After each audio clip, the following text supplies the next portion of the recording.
Cukup dua hal ini menunjukkan keutamaan Al-Fatihah. Yang kedua, Al-Fatihah alnya bisa bermakna istighraq, yang berarti pembuka pada seluruh hal-hal yang bernilai baik di sisi Allah Subhanahu wa taala. Fatihahnya pembuka segala kebaikan, alnya menunjuk pada keseluruhan. Jadi jika ingin dibukakan semua yang baik-baik dalam hidup, baik itu terkait dengan rizki, dibukakan pintu rizki yang paling baik, dibukakan kesembuhan yang terbaik saat sakit, dibukakan kemudahan terbaik saat mendapat kesulitan, termasuk dibukakan bimbingan hidup yang terbaik dari seluruh tubuh kita. Mata melihat yang baik, telinga mendengar yang baik, mulut bicara yang baik. Maka di dalam Al-Fatihah ada petunjuk-petunjuk untuk menghasilkan itu semua. Cukuplah Anda menguasai ayat ini seluruhnya dengan makna-maknanya, maka itulah kemudian akan mendatangkan kemuliaan besar di dalam kehidupan kita. Karena itulah Al-Fatihah disebut juga dengan nama Al-Kafi, yang mencakup semua nilai-nilai kebaikan, yang dengan cakupan itu cukup bila kita menguasainya, maka kita akan dapatkan seluruh tahapan-tahapan kemuliaan itu. Saya sudah terangkan dari awal sampai dengan ayat yang ke-6. Sekarang kita akan sambungkan pada ayat yang ke-7. Sebelum masuk ke ayat yang terakhir ini, saya ingin tegaskan kembali, dalam salah satu hadis qudsi yang pernah kita bahas di pertemuan terakhir, jika seseorang benar membaca Al-Fatihahnya dengan hatinya yang paling dalam, lalu dia amalkan dengan baik, maka kata Allah melalui lisan Nabi SAW di hadis qudsi, perhatikan kalimatnya, hadza baini wa baina abdi. Ini adalah perjanjian antara aku dengan hambaku. Wali abdi masala. Jika hambaku benar sampai bacaan Al-Fatihah di ayat yang terakhir kemarin, iyyaka na'budu wa iyyaka nasta'in, jika benar bacaannya sampai di situ, kata Allah, masala, bonus pertama yang diberikan, apapun yang ia minta saat ini, aku akan kabulkan. Ingat itu? Apapun yang ia minta saat ini, aku akan kabulkan. Karena itu, pembuka perintah sholat, itu diawali dengan kalimat minta sesuatu. Quran surah kedua Al-Baqarah ayat ke-45. Wasta'inu bis-sabri was-salat. Perhatikan cara menerjemahkannya. Kata Allah, jika Anda punya kesulitan dalam hidup, apapun jenisnya, maka terimalah itu dengan sabar. Lalu mintakan solusinya kepada Allah. Logika sederhananya begini. Kalau bapak ibu ada kesulitan tentang perihal tertentu, maka Anda akan mencari pakar untuk menyelesaikannya. Handphone rusak, perginya kan ke tukang handphone kan? Servis di situ. Motor ada masalah, pergi kemudian ke bengkel. Baik, fisik ada masalah, pergi ke dokter. Jelas ya? Sekarang hidup kita punya masalah. Maka yang bisa menyelesaikan semua itu, kita harus datang kepadanya. Siapa itu? Carilah yang tidak punya batas dalam pemberiannya. Bukan cuma sekedar memperbaiki motor Anda dengan kun fayakun dan ditunjukkan kepada bengkel terbaik. Bahkan ia mampu mendatangkan motor yang lebih baru. Maka ketika Anda memohon kepadanya, kata Allah, saya akan panggil engkau setiap hari supaya engkau bisa menyampaikan kepadaku keluhan apa yang sedang kau rasakan. Masalah apa yang Anda miliki? Maka datang kepadaku, kata Allah, karena aku tidak punya batas dalam pemberian. Maka muncullah kalimatnya, wasta'inu bis-sabri was-salat. Jika engkau punya persoalan dalam hidup, sabar dulu terima. Nanti saat sholat, datang kepadaku, mintakan apa yang ingin kau mohonkan. Karena itu sholat disebut dengan sholat. Di dalam semua kitab fiqih, itu seakar dengan kata ad-du'a. As-sholatu fil lughati hiya ad-du'a. Sholat secara bahasa artinya doa. Karena itu semua bacaan sholat, dari mulai takbir sampai dengan salam, isinya doa semua. Silahkan Anda cek. Ya, saat mulai takbir, Allahu Akbar, Allahumma ba'id baini wa baina khatayaya, doa. Anda ruku, subhana rabbiyal azim, doa. I'tidal, sami Allahu liman hamidah, dan seterusnya, doa. Sujud, doa. Duduk di antara dua sujud, jelas doa. Rabbighfirli warhamni, dan seterusnya. Tahiyat, doa. Bahkan sebelum kita salam, bukankah kita minta 4 permintaan yang paling utama? Ya, Allahumma inni a'udzubika min adzabi jahannam wa min adzabil qabri wa min fitnatil mahya wal mamat wa min syarri fitnatil masih dajjal. 4. Masih doa juga. Ditutup dengan salam pun doa. Assalamualaikum warahmatullahi. Doa. Mendoakan sekitaran kita. Semoga Anda selamat dalam kebaikan, mendapatkan rahmat Allah dan berkahnya. Kanan kiri, semua doa. Dan berita baiknya, saat Anda mulai berdoa dalam keadaan berdiri, kata Allah, kalau benar bacaan Al-Fatihahnya, maka semua yang Anda mintakan di detik itu akan langsung dikabulkan oleh Allah Subhanahu wa taala. Ada yang berkata, "Masa sih?" Baiknya, Masa sih ya Allah?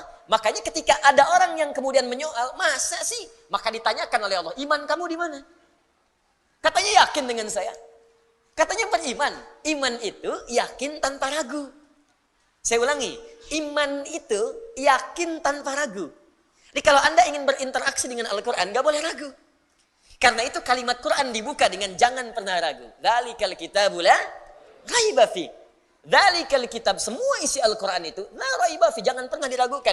Karena itu ketika Anda yakin tanpa ragu disebut dengan iman. Orangnya disebut dengan mukmin.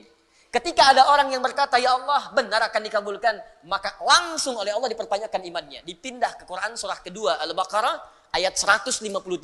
Paling kanan sebelah bawah. Kalimatnya sama persis tapi pembukaannya berbeda. Yang pertama Al-Baqarah ayat 45, wasta'inu bis-sabri was-salah. Ada yang berkata, benar ya Allah, langsung dibalikan oleh Allah. Ya ayyuhalladzina amanu. Hei orang-orang yang telah beriman, engkau kan sudah beriman. Masa masih nggak yakin juga dengan saya? Kamu masih ragu, kata Allah. Di mana iman kamu? Jadi kalau ada ayat dibuka dengan kalimat iman, ya ayyuhalladzina amanu, 68 kali disebutkan dalam Al-Quran. Jika ada ayat dibuka dengan kalimat iman, maka informasi yang disampaikan sekaligus mempertaruhkan keimanan kita di hadapan Allah. Kalimat salat dibuka dengan iman pertamanya. Alladzina yu'minuna bil ghaib wa yuqimunas shalah. Artinya sebelum salat kita yakin dulu ada manfaat dalam salat. Jadi kalau ada orang yang tidak sholat dipertanyakan imannya di mana? Sama persis kalau ada orang yang sholat dan tidak memohon kepada Allah atau ragu, kata Allah iman kamu di mana? Ya ayyuhalladzina amanu sta'inu bis-sabri was-salat. Karena itu sebelum kita dalami lebih jauh, saya ingin tekankan dulu nih sebelum Isya. Begitu Anda sampai pada kalimat iyyaka na'budu wa iyyaka nasta'in, maka tanamkan keimanan dalam diri kita. Itu poin pertamanya. Yakin pasti Allah kabulkan. Yakin kalau kita minta pasti Allah akan berikan. Jadi kalau Anda cuma baca dengan lisan, nggak sampai ke hati, nggak sampai ke jiwa, maka mustahil apapun yang Anda minta akan dijawab, mustahil. Ya, lihat rumusnya. Sebentar sebelum masuk ke ayatnya saya terangkan kaidahnya dulu. Buka Quran surah ke-49 ayat 14. Bismillah. Quran surah 49 Al-Hujurat ayat 14.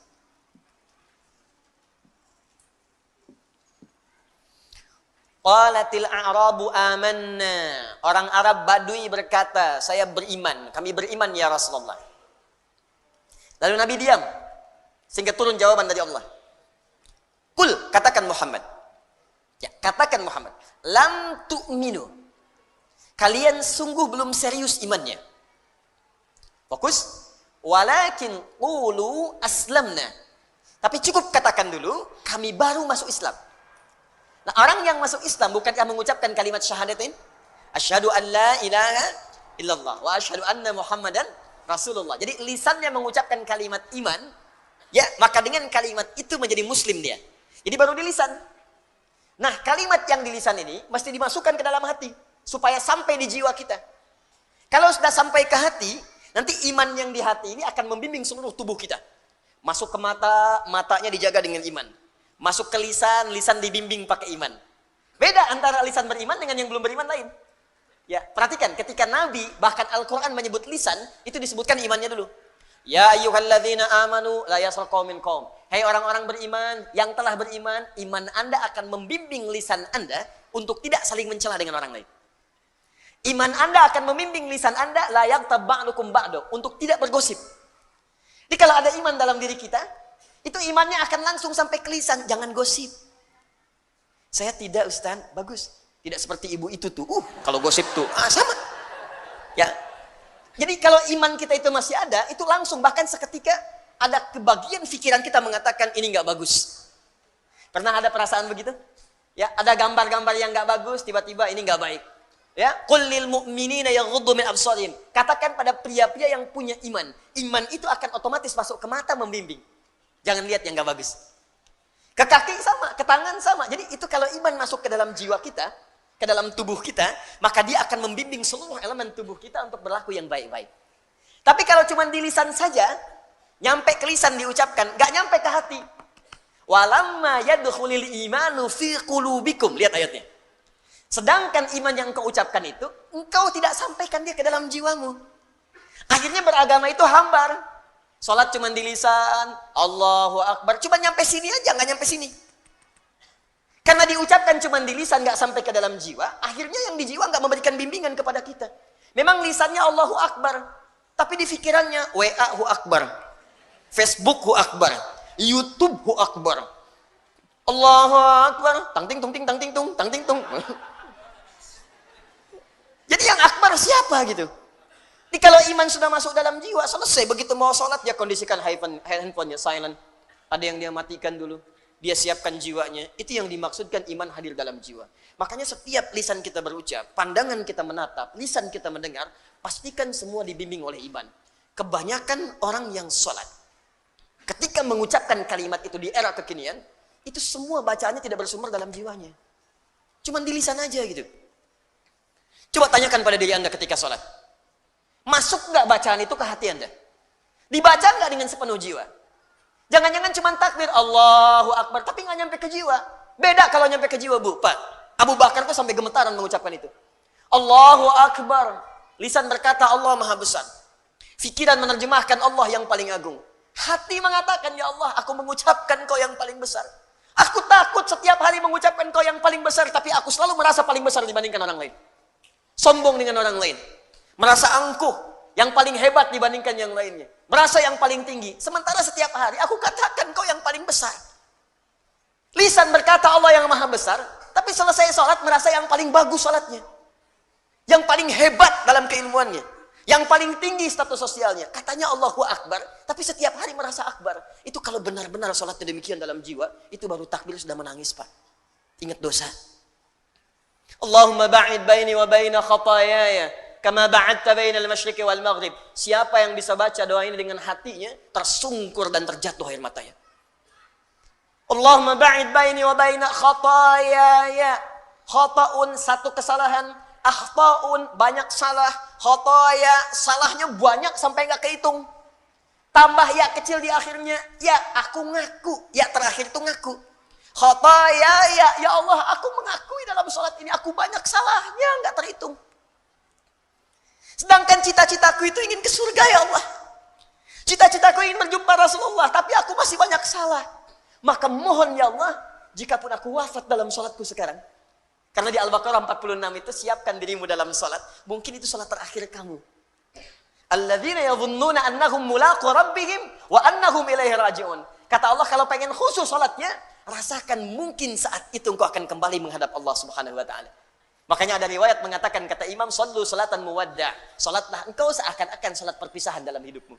Di begitu Anda mengatakan, ya Allah, kalau aku wafat pun dalam salat ini, mohon jauhkan antara aku dengan kesalahan yang aku telah perbuat dalam hidup, sejauh timur dan barat yang tidak pernah bersatu. Aku tobat, ya Allah.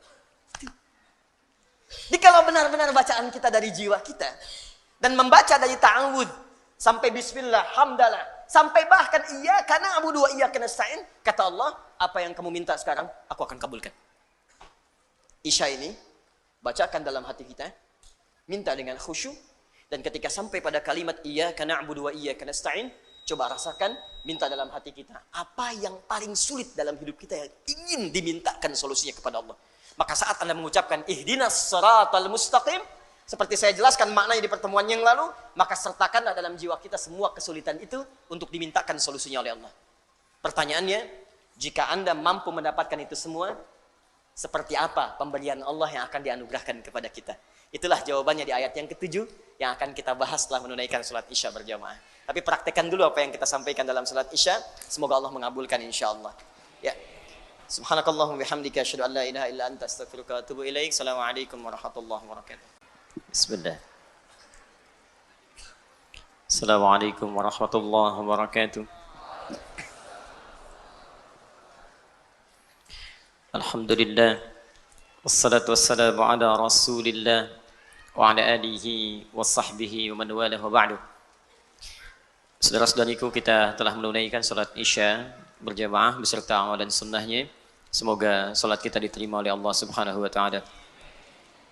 Alhamdulillah, kita lanjutkan kembali dan terhubung bersama kita ada saudara-saudari kita dari Papua. Saya simak tadi lewat tayangan di media sosial. Ada yang juga dari Maluku, ada Sulawesi, ada dari Malaysia, juga beberapa wilayah di luar negeri.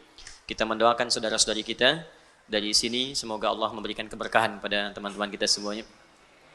Baik, jika kita meminta dalam Al-Fatihah langsung tawaran dari Allah, silahkan minta apapun sepanjang itu baik untuk dunia dan akhirat dan itu engkau butuhkan, pasti Allah kabulkan. Jadi ingat, itu dua ya aspeknya. Jadi kalau minta itu yang akan dikabulkan oleh Allah aspeknya dua. Satu, kebutuhan, bukan keinginan. Ingat ya, saya ulang, kebutuhan bukan keinginan. Kadang-kadang kita meminta, menginginkan sesuatu, Allah menjawab apa yang kita butuhkan, bukan apa yang kita inginkan. Nah, dalam hal ini kadang-kadang terjadi tiga hal. Pertama, jika memang apa yang kita minta itu kita butuhkan, maka seketika akan dikabulkan. Yang kedua, boleh jadi yang kita inginkan itu memang kita butuhkan, tapi bukan saat ini. Nanti mungkin 3 tahun lagi, nanti 2 tahun lagi, nanti setahun lagi. Maka boleh jadi permintaan saat ini ditunda oleh Allah, jawabannya bukan tidak dijawab, tapi dikabulkan saat kita sanggup kemudian menjalani apa yang kita mintakan itu. Ini biasa Pak, jangankan kita, para nabi pun begitu. Ya, Nabi Muhammad SAW minta kepada Allah supaya kiblat dialihkan dari Masjid Al-Aqsa ke Ka'bah Al-Musyarrafah di Makkah Al-Mukarramah. Apakah seketika saat meminta langsung dikabulkan? Tidak. Ada proses 2 tahun lebih sampai hampir 3 tahun. Baru turun Quran surah kedua ayat 144 itu. Bahkan bahasanya dalam Al-Quran, qad nara taqalluba wajhika fis sama. Kami selalu perhatikan engkau menengadahkan wajahmu ke langit memohon supaya kiblat dialihkan. Ini ternyata tidak ada ruginya berdoa walaupun dikabulkan 2 tahun kemudian, tapi saat bermohon itu kita sering diperhatikan oleh Allah.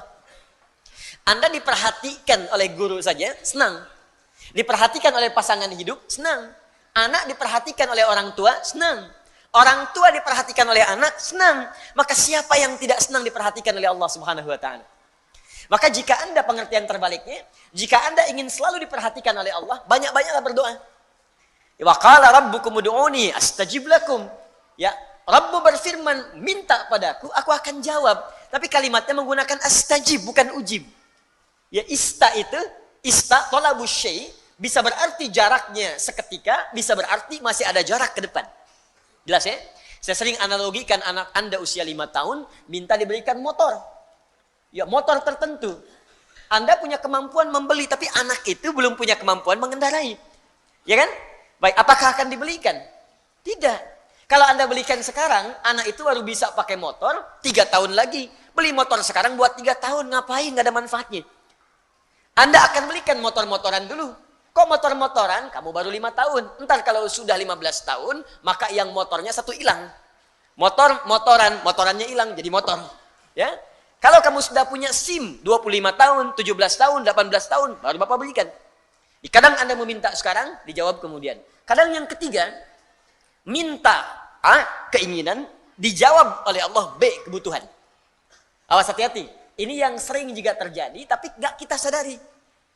Ya Allah, pengen ke Madinah ya Allah, pengen ke Madinah ya Allah. Minta, tiba-tiba yang lulus Madinah Ciputat misalnya, ya masuk UIN misal, ya Allah ITB ya Allah ITB, tiba-tiba masuknya ke IPB misalnya, ya Allah Unpad ya Allah Unpad, tiba-tiba masuknya ke Undip, ya Undip, misal. Jadi kadang-kadang ketika kita minta sesuatu, dikabulkannya B. Kata Allah, kalau terjadi seperti itu, jangan berprasangka buruk dulu. Quran surah kedua ayat 216. Kutiba alaikumul qitalu wa huwa kurhul lakum. Perangi perasaan kita. Ya, jangan berprasangka buruk, perangi dulu. Ya, walaupun barangkali ketika menerima itu boleh jadi tidak sesenang yang kita harapkan. Harap-harap dapat ini, ternyata B. Harap-harap pengen sap paling depan, ternyata ketinggalan jauh di belakang. Ya, harap-harap dapat konsumsi, ternyata nggak ada gitu kan. Baik, misal gitu kan? Misal. Nggak apa-apa. Asa antakrahu syai'an fahuwa khairun lakum. Boleh jadi apa yang tidak kamu harapkan, yang kamu nggak suka, itu yang paling bagus. Oh, barangkali Allah menginginkan saya ikhlas untuk mengikuti ta'lim, bukan yang lain. Oh, barangkali Allah ingin menguji sejauh apa kesungguhan saya untuk belajar. Oh, barangkali Allah inginkan ini. Wa asa an tuhibbu syai'an fahuwa syarrul lakum. Dan boleh jadi apa yang Anda harapkan itu mungkin belum bagus buat kita. Kenapa ya Allah? Wallahu ya'lamu wa antum la ta'lamun. Karena Allah tahu masa depan. Sedangkan kita tidak. Jadi apa yang Allah berikan itu bukan hanya untuk sekarang. Ini loh, kamu kan itu nanti akan masuk ke sini. Akan kemana sampai wafat. Jadi ketika Allah memberikan sebuah pemberian, itu jaraknya panjang untuk maslahat yang kita bawa sampai menuju Allah di hari kiamat nanti. Di bagian pengabulan dari Allah Subhanahu wa taala. Yang kedua, sifat kebutuhan ini akan diikat dengan dua kebaikan, yaitu dunia dan akhirat. Dunia dan akhirat. Kadang-kadang baik dunia, tapi akhiratnya tidak. Ya Allah, saya pengen motor, ya Allah, bagus untuk dunia. Tapi ternyata ketika diberikan motor, itu tidak bisa mengantarkan Anda untuk ibadah. Malah ke masjid jadi jarang, karena sekarang rajin motor-motoran. Ya, ada yang tadinya nggak pernah ngajak tetangga, sekarang baru punya motor, sudah muterin komplek. Assalamualaikum, ayo ke masjid yuk. Padahal mah, gitu kan? Habis amal. Ya. Di kadang-kadang apa yang kita mintakan, dunia bagus, akhirat mesti baik juga. Makanya kita mintakan Rabbana atina fid dunya wa fil akhirati waqina. Pilih mana? Kaya dunia, miskin akhirat, atau miskin dunia, kaya akhirat? Bagus. Itu ya. Nah sekarang, ketika Anda ingin meminta dengan satu kalimat, dan dengan kalimat itu dapat dunia akhirat plus kebutuhannya. Jadi begitu kalimat ini diucapkan, apa yang kita ingin mohonkan, langsung Allah akan kabulkan. Dunianya nikmat, akhiratnya juga nikmat, dan sesuai dengan kebutuhan kita. Kalimat itu yang kita pelajari, yang disampaikan oleh Allah, dibacakan 17 kali dalam sehari, dengan kalimat ihdinas siratal mustaqim. Kita sampaikan di pertemuan lalu, ihdina itu bukan sekedar tunjukkan. Ya, berasal dari kata hudan. Ya Allah, berikan kami hudan dengan cara yang paling mudah.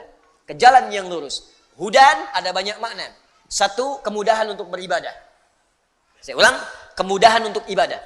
Dalilnya diantaranya Quran surah kedua Al-Baqarah ayat 2 sampai dengan 5. Dzalikal kitabu la raiba fi hudan lil muttaqin. Ketika Allah memberikan hudan kepada orang takwa, apa yang menjadikan orang takwa itu ketika dapat hidayah? Kemudian apa yang dia kerjakan? Maka ayat 3-nya, alladzina yu'minuna bil ghaib wa yuqimunas shalah wa mimma razaqnahum yunfiqun. Jadi ketika Anda berkata, ya Allah, berikan kami hudan, ihdinas siratal mustaqim, dengan cara yang mudah. Makna pertamanya, tunjukkan kepada kami kemudahan untuk ibadah. Dengan cara yang benar. Minta kepada Allah, orang-orang yang diberikan kemudahan ibadah, maka gampang bangun tahajudnya. Tahajud, gampang bangun. Puasa Senin Kamis, gampang. Bahkan nyari ayyamul bid, bahkan nyari puasa Daud. Untuk infaknya gampang. Ya, walaupun punya 1 juta bisa infak, 100.000 bisa infak. Nggak ada uang, masih sedekah. Dia cari kadang ke jalan, buang sampah ke tempatnya. Apa yang kira-kira bisa di masjid dibersihkan, dia bersihkan. Ada orang-orang yang minta hidayah kepada Allah, diberikan kemudahan untuk jalan ibadah. Ada yang gampang ke masjid, Masya Allah. Ya, sholat subuh misalnya jam 4 lewat 6, jam 3 sudah ke masjid. Bahkan pintu belum dibuka, di luar dia sholat. Ya, karena memang bermalam di masjid itu kan, misal. Minta. Yang kedua, ada berarti solusi. Solusi. Ya, dari setiap persoalan yang dialami. Yang ketiga, ada berarti juga bimbingan kemudahan untuk mencapai kesuksesan dari apa yang kita kerjakan dalam hidup. Jadi ada solusi, ada kenyamanan, ada bimbingan, ada kemudahan untuk ibadah. Kalau Anda benar berdoanya, maka Allah ajarkan kepada kita, kita akan dibimbing oleh Allah untuk mendapatkan kenikmatan dalam menjalani setiap kemudahan tadi.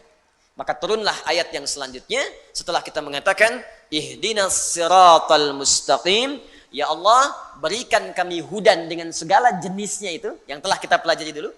Ya, dengan cara yang paling mudah, cara yang paling lurus. Seperti apa itu semua?